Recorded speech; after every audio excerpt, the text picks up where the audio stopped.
Ya, orang yang hidup cara salafi, yang cara betulnya, mereka nak bawa apa yang cara kehidupan baginda sallallahu alaihi wasallam. Tapi bila dikira orang hadza bid'ah wa hadza bid'ah, tasbih bid'ah, tahlil bid'ah, nak minta sumbangan ke orang pun bid'ah, kan? Macam-macam dia rak itu, dia tak menyuburkan Islam. Kenapa? Sebenarnya Islam dia kena suburkan. Tutup buku kita, dia kata dah dalam kitab kuning, kita sebut kitab lama, dia bagi tahu dah sebab apa ada tanzimul hayat ataupun cara hidup yang diatur oleh tutup guru kita untuk bagi imarah orang-orang Islam. Sebab apa? Orang Islam dia tak ada pengisian. Waktu zaman tu, waktu zaman mereka tu, mereka sibuk dengan aktiviti kesyirikan. Asalnya zaman pakcik pun tak ada di orang cerita zaman dulu lah. Jenis duk pi puja, duk pi sungai, pi buang, buat apa? Macam di Terengganu tu orang panggil apa tu? Mosul tu. Pesta turun laut tu. Ada puja dewa laut. Waktu tu memang banyak. Waktu zaman kita di belah ni pun ada. Belah tu raya puja dia. Zaman tu dia sibuk dengan cara tu. Jadi tutup guru kita dia buat satu kaedah yang mana nak sibukkan orang daripada berharap kepada makhluk yang syirik tu. Jadi tu guru kita dia buatlah pengisian. Dia buatlah baca Yasin malam Jumaat. Dia buatlah diskusi 3 kali baca Yasin. Mai pula hak zaman kita ni, kita hak muka tu banyak. Tiba-tiba kita duk caci-caci hak benda-benda bid'ah yang baik. Bid'ah ni ada dua yang disebut oleh Al-Imam Nawawi. Bid'ah ni ada dua.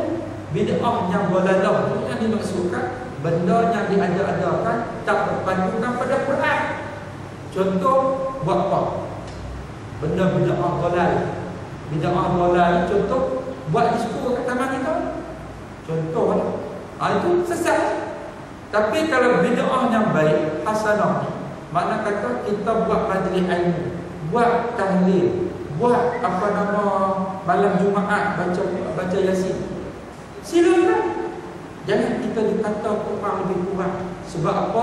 Benda yang mungkar di luar sana lebih banyak daripada benda yang ada yang kita buat. Itu yang kita bimbang maksudnya. Baik. Jadi golongan salafus salih ini, mereka ini hidup selepas para sahabat. Contohnya seperti Rabi'atul Adawiyah. Contohnya seperti Zunnun al-Misri. Cerita Zunnun al-Misri ini saya dapat dalam buku Tazkirah Al-Awliya. Cerita Zunnun al-Misri ini seorang wali ulama yang cukup tawaduk. Zunnun al-Misri ni sebelum 2004 sekalian, dia ni ulama yang biasa saja, yang hanya bercakap atas dasar hujah syariah. Selepas itu beliau mula mendalami ilmu kerohanian disebut dalam kitab. Ilmu tasawuf. Ilmu tasawuf mengajak kita menjadi hamba yang sebenarnya, yang tak melekakan kita dengan dunia. Dalam ilmu tasawuf ini mengajar kita jangan riak. Dalam ilmu tasawuf ini mengajar kita jangan takabur. Yang kadang-kadang secara tidak sengaja kita sendiri nak riak, kita sendiri nak takabur. Saya yang buat gabungan ini, kita nak cerita Quran. Cerita Quran itu bukan, tapi kita dah benda baik, tapi kita seolah-olah tersyukur di pintu syurga bila kita menceritakan hal baik kita pada orang. Aku baru ni bagi 5,000. Kita nak cerita Quran, boleh tak cerita kebaikan pada orang? Ataupun kita contoh dah program macam ni.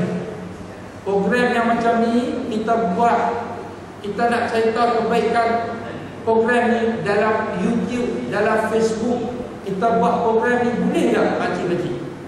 Riak tak?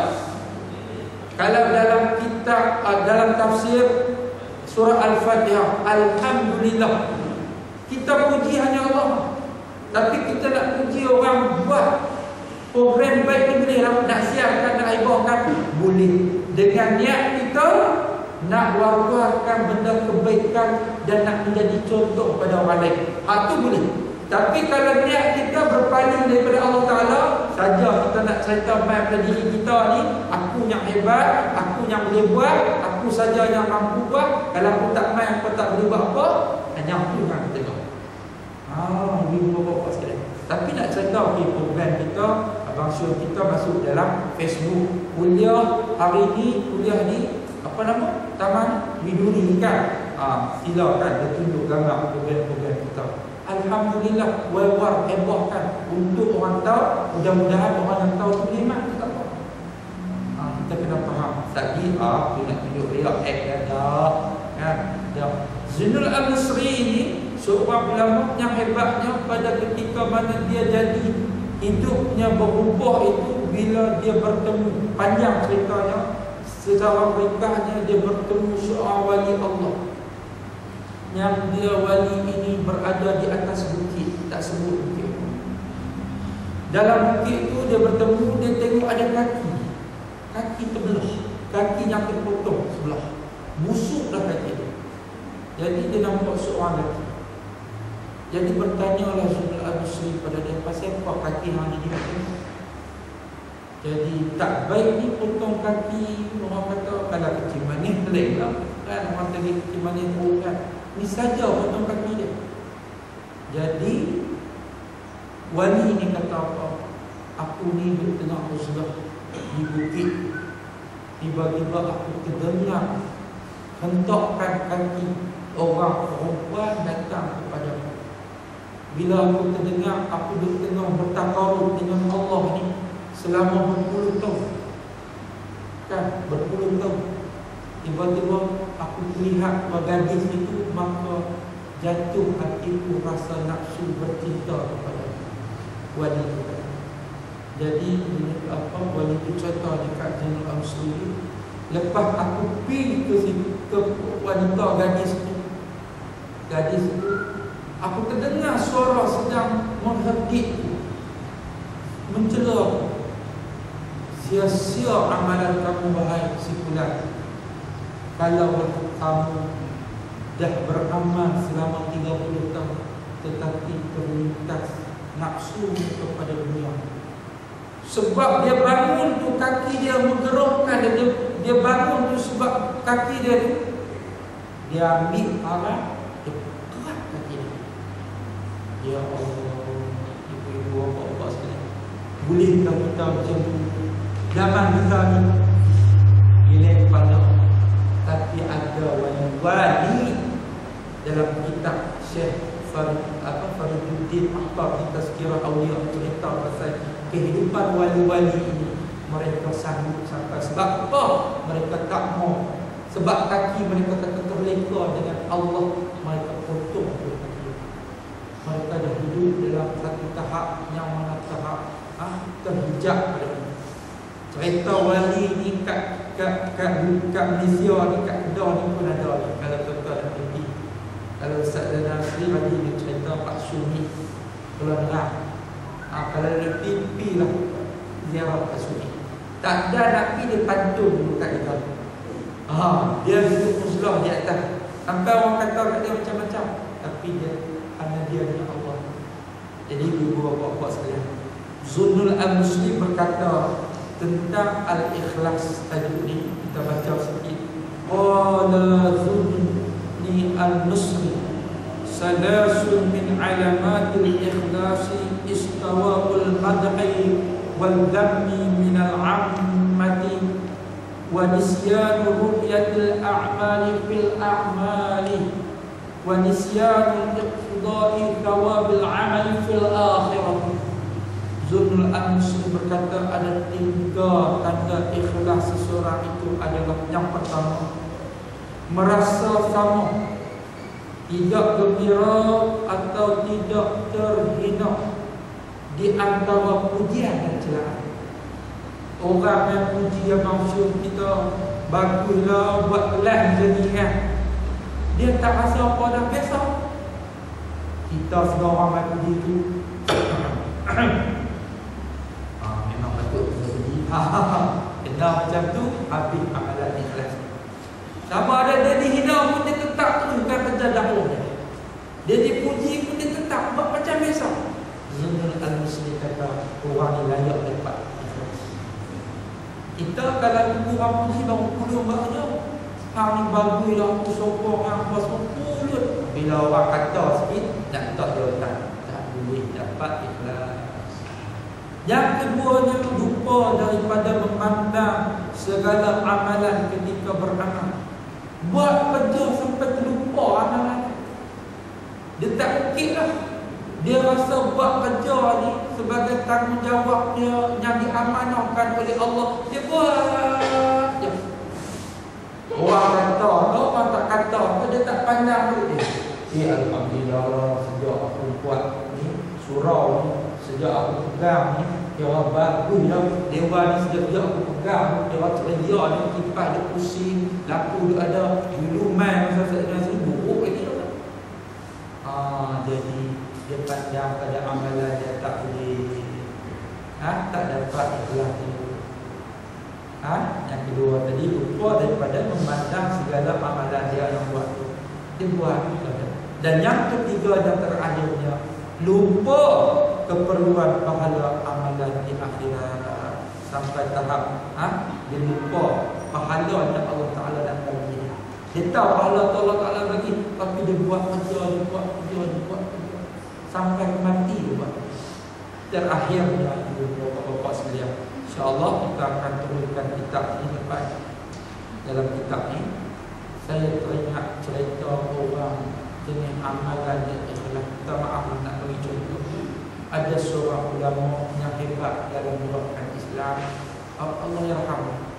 Kalau ibu bapa dengan Allah yarham Ustaz Fadil. Ini orang cerita kat saya. Dia kata apa? Masa tu Ustaz Fadil nak meninggal, antaranya disebut hak Zunul al-Muslim cerita sampai tahap apa yang buat sekarang. Nak mati pun dia panggil seorang Pak Ali, nama dia pun saya tak kenal, tapi orang lama cerita pasal dia mai jumpa, dia kata apa, Ali aku nak beritahu kat hang ni sebelum operation. Lepas operation tu tak ada, yang ni hang tolong bagi dekat anak yatim. Hak ni, hak dalam beg sampul ni, hak sampul ni hang tolong bagi dekat apa orang miskin, ibu-ibu. Hak ni hang bagi dekat golongan Islam. Jadi lepas tak ada, sampai tahap nak meninggal pun dia fikir lagi masalah Tuhan. Nak fikir Allah ikhlasnya, sampai Allah dulu masa kata Allah SWT meninggal, nampak tanda-tanda syahid. Antara tanda syahid dia meninggal pun peluk hidup keluar dia. Kita tengok dalam cerita syuhada Muslim, ada yang tersenyum, ada yang seolah ketawa. Mereka tak ada nak Allah Ta'ala tarik sudah solong dah, nampak dah surga. Maimam apa tangan kita sudah cerita macam mana keadaan orang yang mati. Mudah-mudahan ibu bapa sekalian, bermula dengan keikhlasan kita, Allah berikan ganjaran amat kepada kita. Akhir sekali saya minta maaf Quran sedikit siap apa nak berikan apa lambat Ustaz Fadil ini lagi nak baca apa bulan esok. Jadi kita stop lah perkara ini. Aku qauli hadza wa astaghfirullahal azim wa lakum. Wassalamualaikum warahmatullahi wabarakatuh. Bismillahirrahmanirrahim. Alhamdulillahirabbil alamin. Wassalatu wassalamu ala sayyidina Muhammad wa ala alihi wa sahbihi ajma'in. Allahumma faqihna fid-din wa 'allimna ta'wil. Allahumma ihdina siratal mustaqim, siratal